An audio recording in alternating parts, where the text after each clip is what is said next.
எரேமியா 23ஆம் அதிகாரம் 29வது வசனம். என் வார்த்தை அக்கினியை போலும் கண்மலையை நொறுக்கும் சமட்டியை போலும் கண்மலையை நொறுக்கிற சம்மட்டியை போல. ஆண்டவருடைய வார்த்தை என்னது? அக்கினி. சொல்லுங்க, கேட்கல. நீங்க சொல்லதான் சத்துருவின் கோட்டைகள் சுட்டெரிக்கப்படும். ஆமென். இந்த வார்த்தையை விசுவாசிக்க தான் விடுதலை ஆக்கப்படும். சத்தியத்தை அறியும் போது தான் விடுதலை வரும். ஆமென்.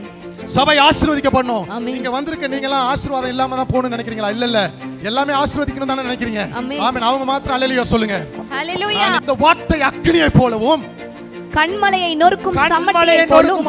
எதை நொறுக்கும்? கண்மலையை நொறுக்கும். முன்பாக மலை போல இருக்கா பிரச்சனை? மலை போல ஒரு காரியம் இருக்கா? தேவனுடைய வசனத்தை நீ தியானித்து பார். தேவனுடைய வசனத்தை நீங்க வாசித்து பாருங்க. அந்த மலையை தேவனுடைய வசனம் வந்து நொறுக்கும். ஹalleluya.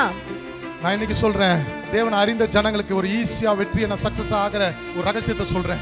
தேவனுடைய வசனத்தை நீங்க தியானிச்சு பாருங்க. நான் இன்னைக்கு சொல்ற ஒரு பெரிய மாற்றத்தை உங்க வாழ்க்கையில நீங்க பாப்பீங்க. ஆமென்.